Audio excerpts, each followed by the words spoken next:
Olá, alunos! Sejam bem-vindos à aula de Português e Literatura. E hoje nós vamos discutir Viagens de Gulliver. Viagens de Gulliver é um clássico literário e que foi escrito pelo Jonathan Swift. Vamos conhecer um pouquinho dessa obra na aula de hoje. Abram os seus cadernos e anotem aquilo que for bem relevante.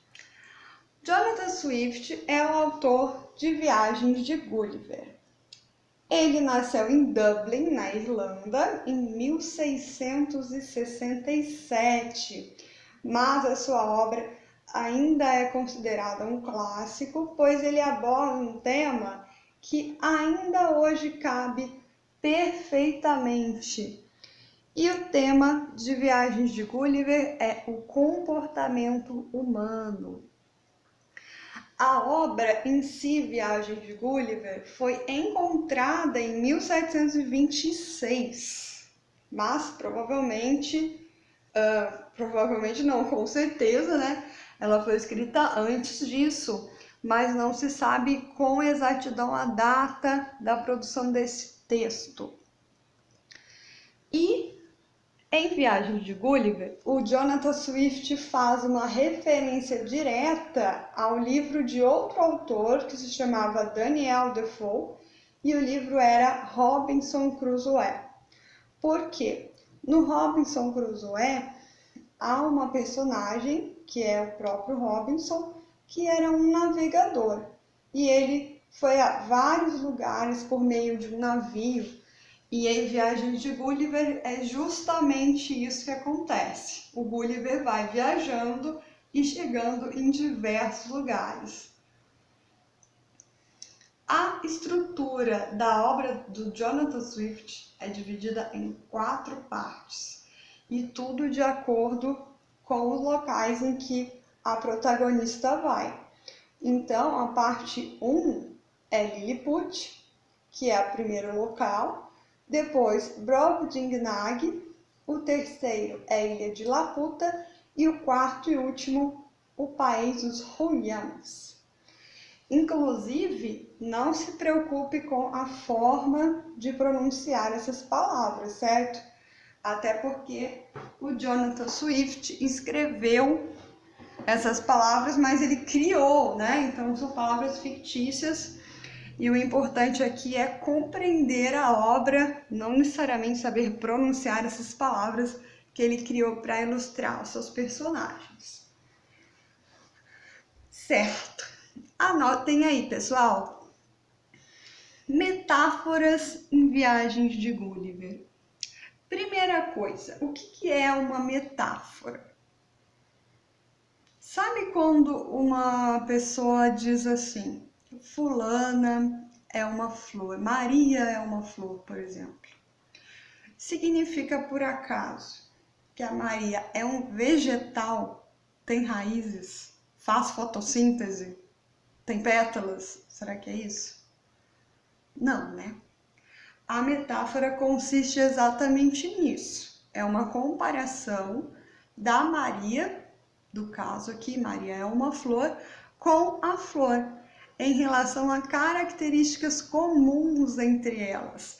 Então, pode se referir à questão da beleza da Maria, à delicadeza, ao perfume, né? Talvez até a doçura da pessoa em relação à flor que é comparada. Por isso que a metáfora é considerada uma comparação indireta. E em Viagens de Gulliver acontece isso o tempo todo. Por exemplo,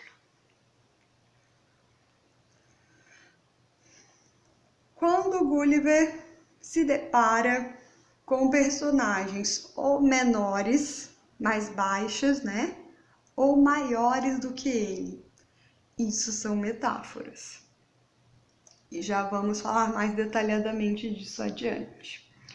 O comportamento das personagens diz muito também metaforicamente. o local onde essa personagem vive, mora, as habitações, e até a forma do corpo da personagem tem metáforas implícitas na obra.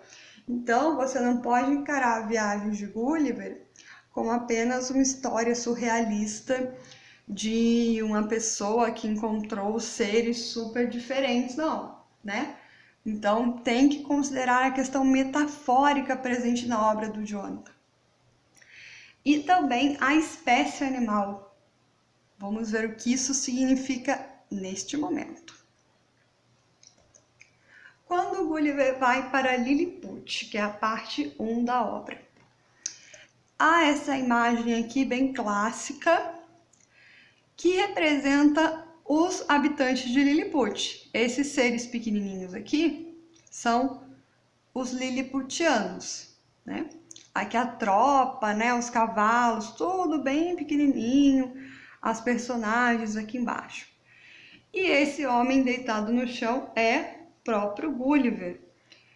E por que será que eles são assim pequenininhos, enquanto o Gulliver é grandão perto deles? Eles medem mais ou menos o tamanho da mão, do polegar no máximo aí, do Gulliver.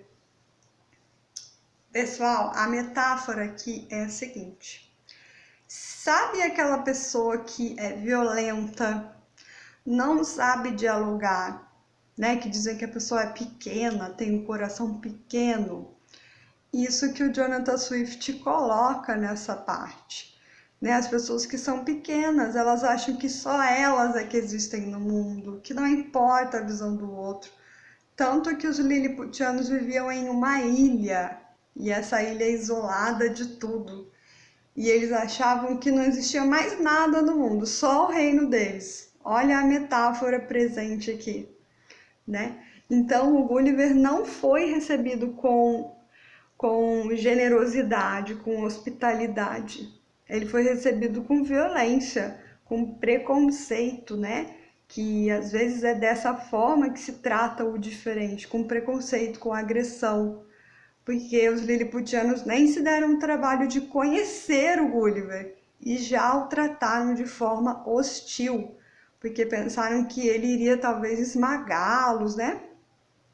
E o Gulliver, em contrapartida, não esmagou nenhum deles, não fez nada de mal, embora ele conseguisse, porque ele era bem maior, justamente porque é a metáfora do tamanho. O Gulliver era maior, ele tinha um coração maior, então ele não ia violentar as outras pessoas menores do que ele.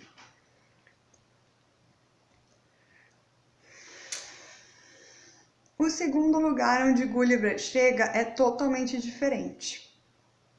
Chama-se Brobdingnag, algo assim. E lá acontece totalmente o oposto. As personagens são grandonas, os habitantes são enormes, parecem prédios perto do Gulliver, e o Gulliver agora é que é pequenininho. Então, nessa parte, as visões são invertidas. Os Brobdingnag são tão bondosos, tão amigáveis, que eles são enormes. É aquela dita de pessoa de bom coração, de um coração grande, né? Fala, nossa, olha que grande coração tem essa pessoa, ajuda os outros, olha para os outros, né? Pensa no bem do todo, não pensa só em si.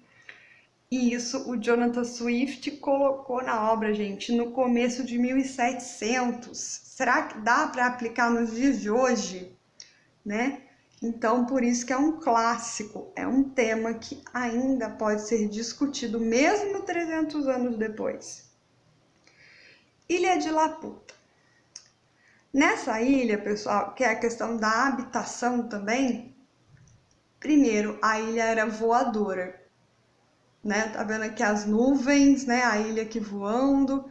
Inclusive, parece que tem até um jogo de videogame aí que tem relação com isso, que tem uma ilha voadora no jogo. Com certeza foi releitura dessa obra aqui, certo? Que é clássica. Existem diversas releituras, filmes, teatro, enfim, muitas coisas, até história em quadrinhos sobre isso.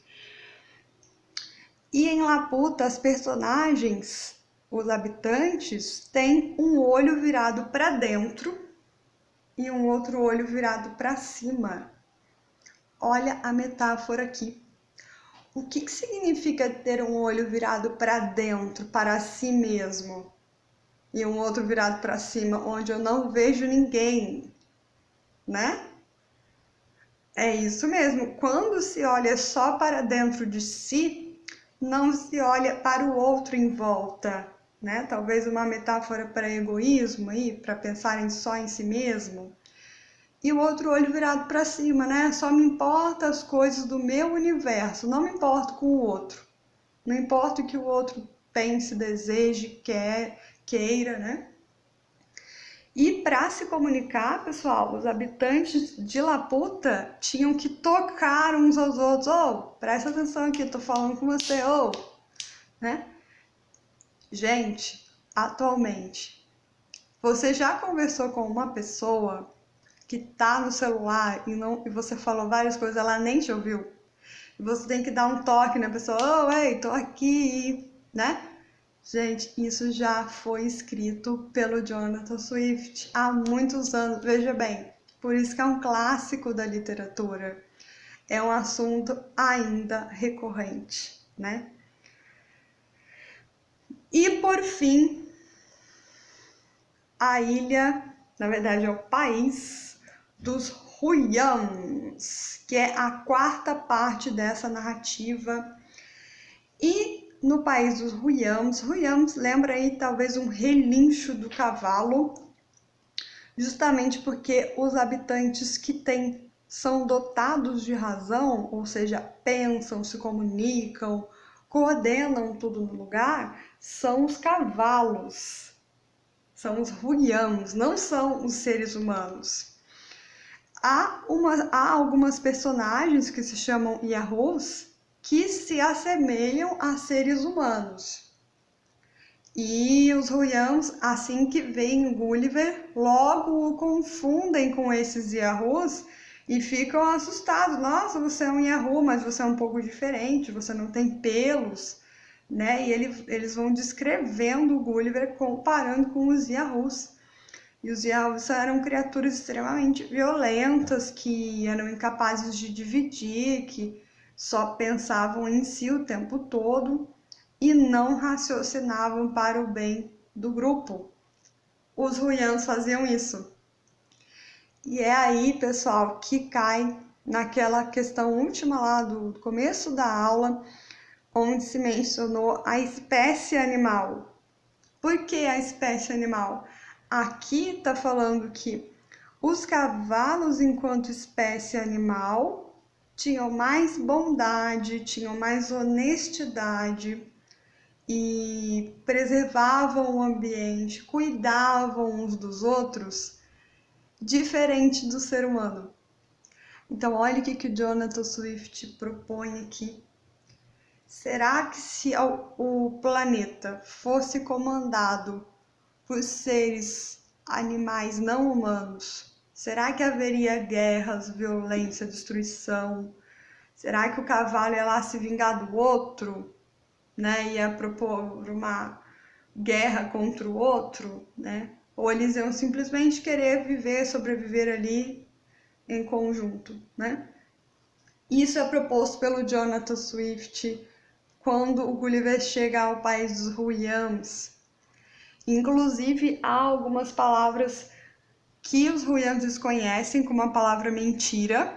Eles ficam surpresos quando o Gulliver fala que existe essa palavra e ficam assustadíssimos, ficam estupefatos com a forma que os humanos tratam os cavalos no país do Gulliver, segundo os relatos do próprio viajante.